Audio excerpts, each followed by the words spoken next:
ನಾನು ಬಹುಶಃ ನನ್ನ BJP ಮಿತ್ರರಲ್ಲೂ ಕೂಡ ಕಳಕಳಿಯಿಂದ ವಿನಂತಿ ಮಾಡ್ಕೊಳ್ತಿದ್ದೇನೆ.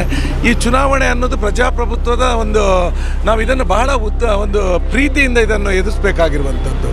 ಇವತ್ತು ಚುನಾವಣೆಯಲ್ಲಿ ರಿಸಲ್ಟ್ ಏನೂ ಬರ್ಬೋದು, ಆದರೆ ಇದಕ್ಕೆ ಹತಾಶರಾಗುವಂಥ ಅಗತ್ಯ ಇಲ್ಲ. ನೋಡಿ, ನಾನು ಮೊದಲಿಗೆ ಹೇಳುವಂಥದ್ದು, ಈ ಚುನಾವಣೆ ಅನ್ನೋದು ಪ್ರಜಾಪ್ರಭುತ್ವದ ಹಬ್ಬ ಅಂತ ಹೇಳ್ತಿದ್ದೇವೆ.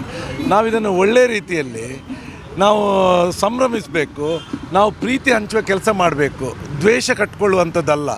ಇವತ್ತು ಚುನಾವಣೆಯಲ್ಲಿ ಸೋಲಿನ ಭೀತಿಗೆ ಒಳಗಾಗಿದ್ದಾರೆ. ಸುಮ್ಮನೆ ಅಶಾಂತಿ ವಾತಾವರಣ ಉಂಟು ಮಾಡಲಿಕ್ಕೆ ಒಂಥರ ಪ್ರಯತ್ನ ಮಾಡುವಂಥದ್ದು. ನಾನು ಬಹುಶಃ ನನ್ನ BJP ಮಿತ್ರರಲ್ಲೂ ಕೂಡ ಕಳಕಳಿಯಿಂದ ವಿನಂತಿ ಮಾಡ್ಕೊಳ್ತಿದ್ದೇನೆ.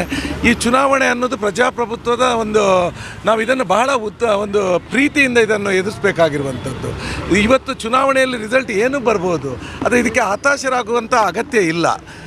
ಒಳ್ಳೆಯ ರೀತಿಯಿಂದ ಈ ದೇಶದ ಪ್ರಜಾಪ್ರಭುತ್ವವನ್ನು ಉಳಿಸುವ ದೃಷ್ಟಿಯಿಂದ ತಾವೆಲ್ಲರೂ ಸಹನೆಯಿಂದ ವರ್ತಿಸಬೇಕಾಗಿ ನನ್ನ ಪ್ರತಿಯೊಬ್ಬರಲ್ಲೂ ಕೂಡ ನನ್ನ ಮನವಿ. ಎಲ್ಲ ಪಕ್ಷದವರ ಹತ್ರ ನಾನು ಮನವಿ ಮಾಡಿಕೊಳ್ತಿದ್ದೇನೆ. ಇವತ್ತು ನೀವು ಕೆಲವೊಂದು ಕಡೆ ನಾನು ನೋಡ್ತಾ ಇದ್ದೇನೆ, ಮಂಗಳೂರು ಯಾವತ್ತೂ ಕೂಡ ಈ ಥರ ಆಗೋದಿಲ್ಲ. ಇವತ್ತು ಏನೋ ಒಂದು ಥರ ಅನಾವಶ್ಯಕ ಬೇರೆ ಬೇರೆ ವಿಚಾರಗಳನ್ನು ಇಟ್ಕೊಂಡು ಕಿರಿಕೆಬ್ಬಿಸುವಂಥ ಯತ್ನಗಳು, ಸೋಲಿನ ಹತಾಶೆಯಿಂದಾಗಿ ಈಗ ಮಾಡ್ತಾರೆ. ಆದರೆ ನನ್ನ ಸಹೋದರರಿಗೆ ನಾನು ಹೇಳಲಿಕ್ಕೆ ಇಚ್ಛಿಸ್ತೇನೆ, ನಿಮ್ಮನ್ನು ನಂಬಿದ ಕುಟುಂಬಗಳಿರುತ್ತೆ. ನಾಳೆ ನೀವು ಕೇಸ್ ಹಾಕಿಸ್ಕೊಂಡು ಜೈಲಿಗೆ ಹೋದರೆ ಮತ್ತೆ ನಿಮ್ಮ ಕುಟುಂಬದವರನ್ನು ನೋಡಲಿಕ್ಕೆ ಯಾರು ಇರೋದಿಲ್ಲ. ಅದರಿಂದ ಸ್ವಲ್ಪ ತಾಳ್ಮೆಯಿಂದ ಇರಿ, ವಿನಯತೆಯಿಂದ ಇರಿ. ನಿಮಗೇನು ನಿಮ್ಮ ಕೆಲಸ ಇದೆ ಅದನ್ನು ಶಿಸ್ತುಬದ್ಧವಾಗಿ ಮಾಡಿಕೊಂಡು ಈ ಚುನಾವಣೆಯನ್ನು ಪ್ರೀತಿ ಹಂಚುವ ಮೂಲಕ ನೀವು ಎದುರಿಸಬೇಕು ಅಂತೇಳಿ ತಮ್ಮಲ್ಲಿ ಕೈ ಮುಗಿದು ಎಲ್ಲರಲ್ಲೂ ವಿನಂತಿ ಮಾಡ್ಕೊಳ್ತಾ ಇದ್ದೇನೆ.